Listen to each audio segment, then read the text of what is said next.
አድርጋ እንደገደለቻትም አላውቅም። ብቻዬን ቢለያየው እየጮኩ ነው የወጣሁት። ወዲያው ፖሊሶቹ መጡ።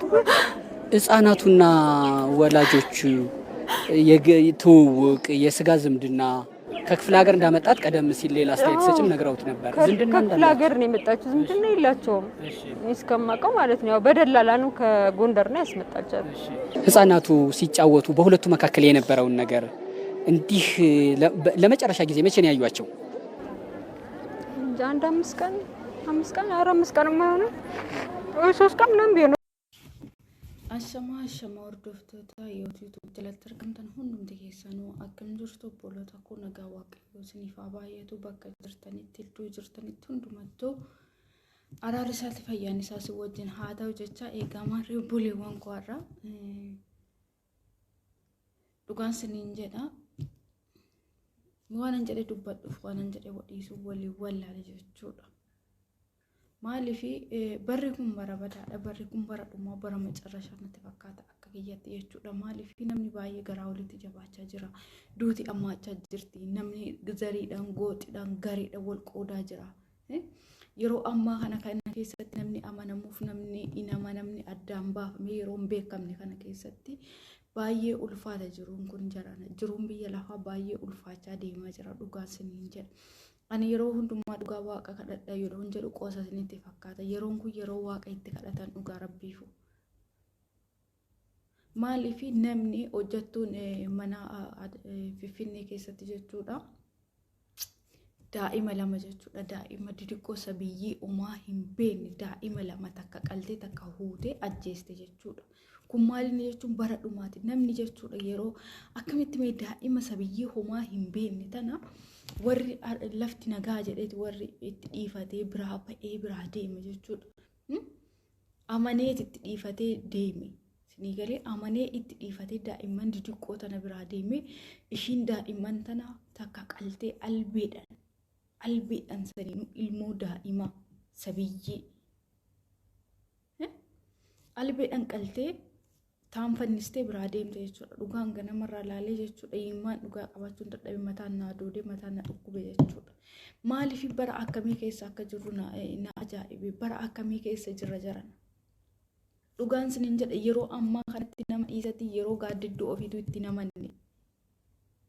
Yeroon ammaa kun baay'ee ulfaatee jira. Baay'ee cimee jira jechuudha. Daa'ima ofii namatti dhiisanii deemuun baay'ee ulfaatee jira. Baay'ee cimee jira jechuudha. Dhugaan siniin jedha. Hojjettuun bootaa baay'eetti amma kan daa'ima ajjeesaa jirtu jechuudha. Ana gada basaasatittis tanaan dura jechuudha. Dhiyoodhuma kana haadha manaa araasii fi ijoollee 3 hojjettuun mana ajjeeftee biraa deemte. Tanaan dura Shaashamanneetti haadha manaatiif ijoollee ajjeeftee biraa deemte. Hojjettuun birriidhaan qacaramte jechuudha. Itti bitamte. Dhugaan siniin jedha yoon akkana laalu baay'ee tokko ulfaata. Nama beekanirraa yoo ta'e malee eenyummaa isaa nama beekan, zarii isaa nama beekan, nama ofii kan ta'e irraa yoo nama argatte malee dallaalarraa fiddanii too mana keessa yoo galchitan namni sun isin ajjeesuu danda'a. Maaliif yeroon amma yeroo badaa yeroo zariif qooxudhaan itti wal qoqqoonetti yeroo itti wal qoqqoonetti jirra. Namni yoo waan biraa dhaga'e haaluu mana keessaa sitti jalqaba jechuudha. Namni nama ba'a. Namni biraa nama hin beekne yoo fidde yoo namni biraa bootaa biraatitti yakka yookaan gosti kee yakka hojjetaa jiraate ishii mana keessaa sitti jalqabi jechuudha daa'ima kee fixu. Kanaaf nama fidanii qacarratanii addaan baasanii beekuudha. Amma haadhattiin turillee kondominiyeemii irra galti baankii hojjettisiin abbaan manaatiif haati manaa ardii nagaa jedhanii ganama ciree isaanii nyaatanii gara hojiitti bobba'an jechuudha hojii hojjechuudhaaf. Gara hojiitti erga bobba'aniin booda ishiin maal goota aanaa Gondar irraa fidatanii dhufan saraatanyaa tana aanaa Gondar irraa kan fidatanii fi dallaalaan fidan jechuudha. Eenyummaa ishiin beekan itti bitamtee dhuftee maal akka taate eessaa akka baate hin beekan garuu dallaalli argeedhaaf qacarratan jechuudha. Daa'ima sabiyyii lafatti gadi dachaastee reeffa isaanii biraa deemte. Erga ajjeestee kaateen booda abbaatti dawwaltee daa'ima kee ajjeeseen jira koottuu laalladhu jetteen. Daa'ima kee si ajjeesee si biraa deemee poolisii harka kennee jira jetteetti dawwalte. Abbaan immoo mucaa aannan hin qoostise mucaa aannan wanna jedhutti yoo dawwalu miidha qilaalee yoo jedhu inni namitti ollaatti rurrukutee daa'imti si bira jirti jedhee yoo gaafatu na bira hin jirtu jetteeni yoo mana dhaqan daa'imman duduutee walirra ciistee jirti. Ajjeestee dhattee zanaa itti akka waan antuuta ajjeesteetti zanaa itti harka kenna. Dhugaa na saqattata dhugaa qaama kiyya na urgufama jechuudha gizee kana jedhu dhugaa waatu gashaa kiyya rakkana na godha dhugaa. Ani dhuguman siniin jedha gizee lukkuu qalan ani ijaan ilaaluun sodaadha baay'ee tokko dhiigan sodaadha jechuudha. Namni nama akkamitti akka ajjeesu garuu ani hin beeku. Dhugaa biyya lafaa kanarra yeroo ammaa kanatti ana akka kiyyaatitti yeroo ammaa kanatti jechuudha biyya lafaa kanarra nama osoo hin taane seexanatu nama fakkaatee waan deemaa jiru natti fakkaata. Seexanatu gogaa namaa uffatee lafarra waa yaa'u natti fakkaata. Dhugaan siniin jedha seexana malee namni akkamitti nama osoo ta'ee jiru dhiiga dhalootaa kanatti dhangalaasa. Du'a iyya bootaa hundumattuu. Du'aaf iyya malee namni rabbitti iyyu tokko hin argamu. Wal fixuu malee, wal qoqqooduu malee, amantaa wal qoqqooduu, gosaa wal qoqqooduu, ammoo balbalaan wal qoqqooduun ta'ee jirti gosa dhiisanii. Wal fixuu, walirratti iyyuu, amantiidha wal nyaachuu. Dhugaan siniin jedha bara kana abbaa gad jedhee fi abbaa rabbiin bicha yaadatee jala darba akka ani jedhutti jechuudha. Maal jette naan jedha. Nama rabbitti iyyee fi nama mataa qaqqabate bicha bara kana keessa darba jechuudha. Tuuni maal gooti? Tuun sarraatanya hiitee shiboodhaan hiitee nyaata dhugitee asaqaayaati. Sarraatanyaan immoo deebitee daa'ima isaanii fixxee asaqaayaati.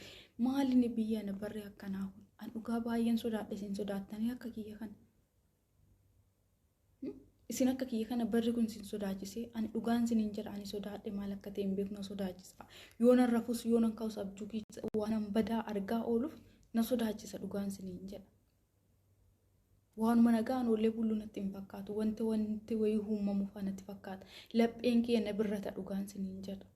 Akkuma ija lafaa kaanee ija dhiqannutti waan adda argaa bulle kaana jechuudha oolla jechuudha.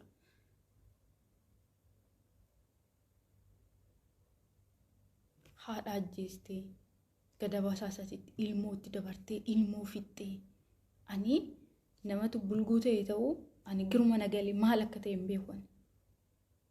Namni amma sarraatanyaa osoo hin taane namatti bitamee nama dhufaa jiru mana namaa galuu natti fakkaata dhugaa. Namatti bitameetu mana namaa galuu natti fakkaata. Dhugaan siniin jedha yeroo ammaa kana keessa sarraatanyaa yoo barbaadamee sarraatanyaa eenyummaan ishii beektu gosti ishii beekamu nama ofii ta'uu argatanii gosa ofii ta'uudha malee gosa hambaa dhufaniitoo ofitti galchuun sirrii miti.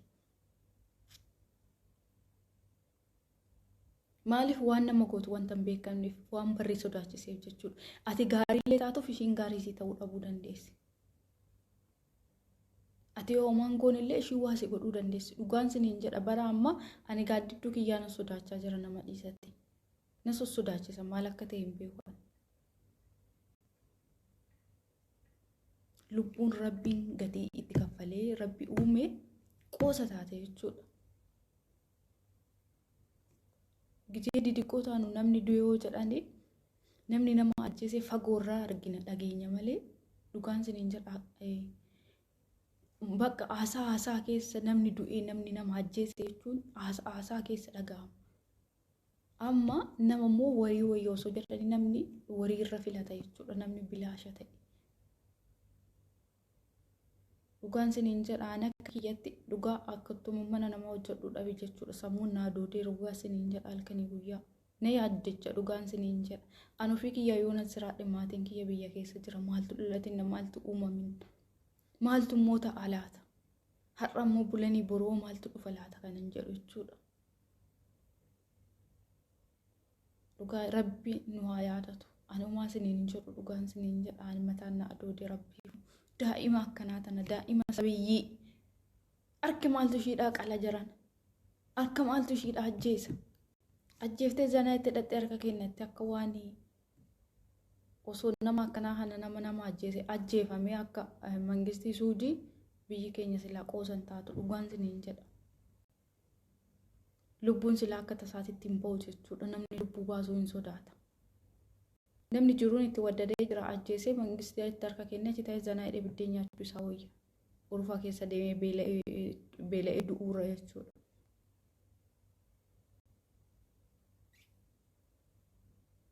Innaa an dhugaa wanti jedhu keessaa wanti ergaadha jedhee dabarsu keessaa yeroo ammaa kanatti jechuudha.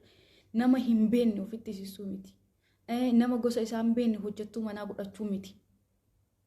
Dallaalumarraa argame jedhaniitu rakkanni jedhaniitu nama taa'anii beelanii daa'ima isaa ofiisan guddifachuu wayyaa. Nama hin beekne nama eebeluu isaa hin beekne mana ofiitti galchuun sirrii miti jechuudha. Osoo haadhaaf abbaa sana ajjeeste wayyaa ture daa'ima duuduutaniin yoo isaan waa godhanillee si ajjeeseen jira akkootti fudhadhu daa'ima dhaqi ilaalladhu ajjeeseen jira itti abbaatti dabalte jechuudha. Maaliif akka goote hin beeku maal akka yaadde bichaa jechuudha.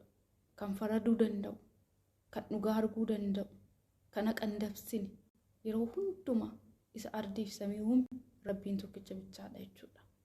Yeroo hammaa haqni namaa mul'atu dhugaan namaa mul'atu dhiinni dhalootaa dhugaan hin ba'u garuu immoo rabbiin zimmi jedhee achii dubbachuu jalqabnaan namni dhaabu hin jiru.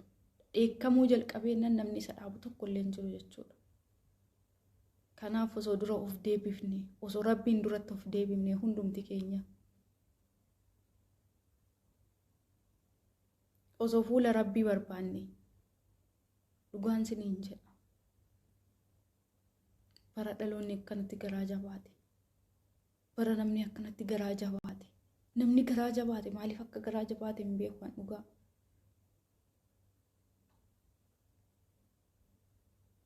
Nama fixaniitoo eenyu bulchuudhaaf fiigan. Ani beekanan jedhu namni dhumatee eenyu bulchu muka bulchu moo bineensa bulchu. Erga nama fixanii ongeen nama fixa. Ani bara akkanaan argine dhugaan siniin jedha dhaladhee. Barreeffamni ongeen ammaati roobni caamee rabbiin bar dheekkamaa jira kanuma. Ammas namni uumaata akka hin galleef jechuudha. Yaa rabbi nu dhiisu jechuun eegalle. Ammas dubbuma ofii yaada garaa ofiitti itti fufaa jira jechuudha. Garuu waan nutti haraaramu.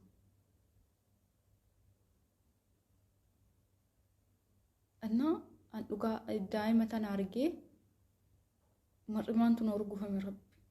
Dhugaan siniin jedha. Bichaa waaqayyo haa faradu. Dhiiga daa'ima tanaa waan haa faradu dhugaa.